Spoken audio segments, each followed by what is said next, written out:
کہیں جھوٹ بولے. میرے نبی نے تو کبھی زندگی میں جھوٹ نہیں بولا. اور قادیانیوں کے خلاف جب دلائل دیے گئے تو شاعر مشرق حضرت علامہ اقبال رحمۃ اللہ علیہ نے بہت سارے دلائل میں سے ایک دلیل یہی پیش کی. اس کو آپ یاد کر لیجیے. یہ تو شاعر مشرق تو چلو مولوی نہیں تھا،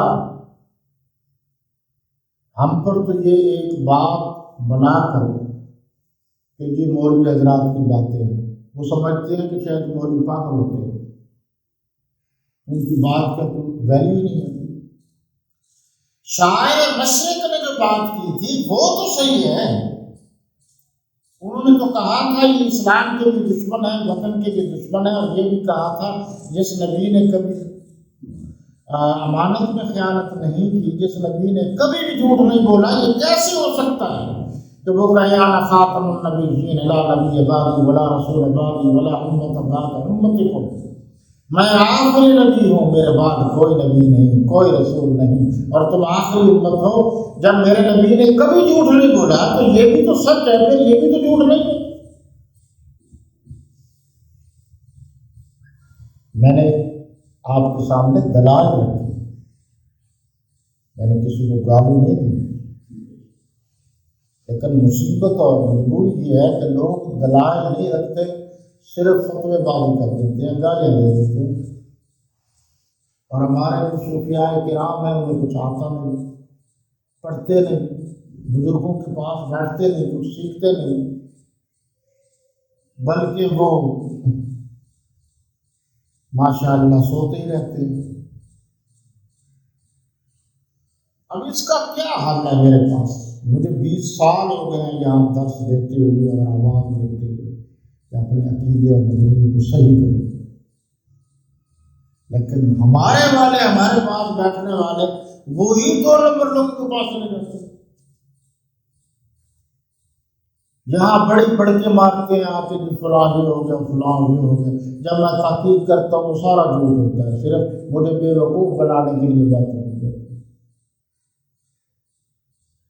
آگے پیچھے ان کو دیکھو زمین و آسمان کے غلامے ملا دیں گے، فلاں قادیانی یوں کر رہا ہے، فلاں یوں کر رہا ہے، فلاں جگہ یوں ہو رہا ہے. اور جب میں خود جا کے چیک کرتا ہوں، میں اپنے ذرائع سے پتہ کرتا ہوں تو سارا جھوٹ ہے. یہ بھی ایک طریقہ واردات ہے کہ مسلمانوں کو خراب کرنے کے لیے ایسے لگائی بجائی کر دی، بات سچی نہیں کرتے. قرآن نے کہا وَقُولُوا قَوْلًا سَدِيدًا، کہ جب بھی بات کرو سچی کرو، جھوٹ مت کرو. اور ایک دلیل یہ بھی ہے کہ جتنے نبی اس دنیا میں اللہ نے بھیجے ہیں کوئی نبی کسی کا غلام نہیں، اللہ کی ذات کے سوا، اور نہ ان کے ناموں میں کوئی لفظ غلام. آپ سارے انبیاء کرام علیہ السلام کے اسماء گرامی کا نام لینا شروع کر دیں، کسی میں غلام نہیں. یہ عجیب بدبخت نبی آیا قادیانی کی بات کر رہے ہیں. باپ نے اس کا نام رکھا تھا غلام احمد، اور یہ جو ہے کہتا میں نبی ہوں. پھر باپ جھوٹا ہوگا اس کا، وہ کہتے ہیں احمد کا غلام ہے، یہ کہتے ہیں میں احمد ہوں. ایک اہم بات اور بھی ہے، اور وہ یہ ہے کہ نبیوں کی خصوصیات میں سے ایک خصوصیت یہ بھی ہے کہ وہ جہاں اس دنیا سے جاتے ہیں وہیں ان کی آخری آرام گاہ ہوتی ہے، جہاں بھی اس دنیا سے جاتے. اللہ کے نبی صلی اللہ علیہ وسلم حجرہ سیدہ عائشہ رضی اللہ تعالی عنہا میں موجود تھے تو اللہ کی طرف سے بلاوا آ گیا، چلے گئے تو آپ کی آخری آرام گاہ وہیں بنی. روضہ رسول صلی اللہ علیہ وسلم جہاں ہے یہ سیدہ عائشہ سلام اللہ علیہا کا گھر ہے، اور آپ کے دائیں حضرت صدیق اکبر ہے رضی اللہ عنہ، اور بائیں حضرت فاروق اعظم ہے رضی اللہ عنہ. اور آج تک وہی ہے ساری دنیا. لیکن یہ جو قادیانی تھا، یہ تو آپ کو پتہ ہونا چاہیے، یہ لاہور میں مرا، بعد میں اس کی مسجد کو قادیان لے گئے۔ ایک ایک قادیانی سے پوچھو تو ان کو ساری بات یاد ہے، مسلمانوں کو جو ہے تو ان کو کوئی بات نہیں آتی۔ سب سے بڑی بات یہ آتی ہے کہ مولوی کے پاس بھی ہو، اور مولوی وہ رکھا ہوا مسجد میں جو پڑھا ہوا نہیں ہے، جس کو کہتے ہیں 200-400 500 پہ گزارا چلتا ہے۔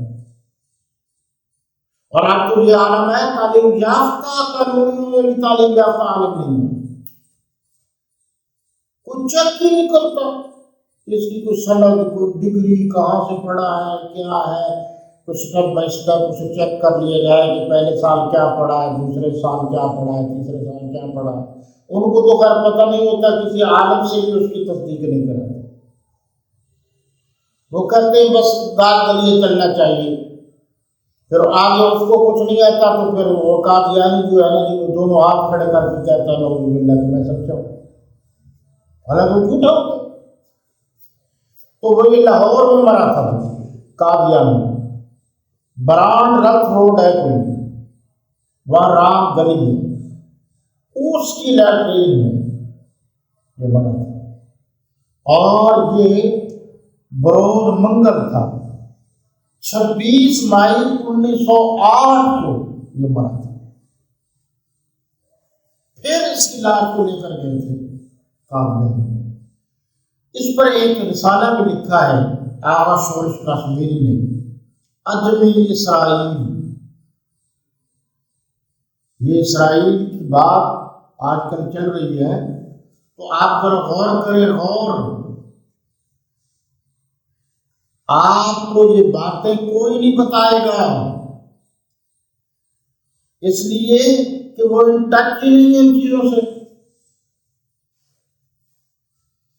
کہ یاد رکھیں، اسرائیل میں جو گڑبڑ ہو رہی ہے، یعنی اسرائیل جو ظلم و ستم کر رہے ہیں فلسطینیوں پر، ان میں واضح طور پر قادیانیوں کا ہاتھ تھا، ہے۔ تحقیق کیجیے، پاکستان میں مذہبی طور پر جب بھی شرارت ہوتی ہے اس میں قادیانی ملوث ہوتے ہیں۔ اس لیے مولانا منظور احمد چنوٹی رحمۃ اللہ تعالی علیہ نے فرمایا تھا کہ اگر سمندر یا دریا کے نیچے بھی دو مچھلیاں لڑ پڑیں تو سمجھ لینا اس میں بھی قادیانیوں کی شرارت ہے۔ اور یہ بھی میں آپ کو بتا دوں کہ یہ ربوہ کا نام چراغ نگر رکھنے والے اور قرارداد پنجاب اسمبلی میں پیش کرنے والے بھی مولانا منظور احمد چنوٹی تھے۔ یہ جو نعرے لگاتے لگاتے تھکتے نہیں ہیں، کبھی بتائیں تو صحیح انہوں نے اب تک کیا ہے؟ ان کو تو اسمبلی میں ابھی تک ایک ممبر نہیں ہے۔ یہ کیے کرائے پر قبضہ جما کر شور کر، شور نہ کرو، کام کرو، ہم تو کام کرتے۔ تو جناب آپ اس پر غور کریں، میں واضح طور پر عرض کر رہا ہوں کہ مظلوم فلسطینیوں پر جو ظلم ہو رہا ہے اور اسرائیل والے ان غریبوں کی جگہ پر قبضہ کرنے کے باوجود ان پر ظلم کر رہے ہیں، اور مسلمان منافق اسرائیلیوں کا ساتھ دے رہے ہیں اور قادیانی کھل کر ساتھ دے رہے ہیں، اور قادیانی چاہتے ہیں کہ وہاں سے فارغ ہونے کے بعد مسلمانوں کا جو گڑھ ہے، اسلام کا جو گڑھ ہے، جو پاکستان ہے، اس پر بھی وہ شرارت کرنے کا ارادہ رکھتے ہیں۔ اب ذرا تھوڑا سا آپ توجہ دیں گے، جب تک آپ ان پر کڑی نظر نہیں رکھیں گے، اور وہ منافق جو آج تک کہتے تھے ہم پکے ٹھکے سچے مسلمان ہیں، قادیانی بھی کہتے ہیں ہم مسلمان ہیں، لیکن سچ تو یہ ہے کہ ہیں تو نہیں۔ اور بھی کچھ کچھ لوگ کہتے ہیں خاص کر روافض کہ ہم مسلمان ہیں، حق سب یہ ہے کہ وہ نہیں ہیں، ان کی منافقت جو ہے وہ بھی ظاہر ہے۔ اللہ تعالیٰ آپ کا، میرا اور تمام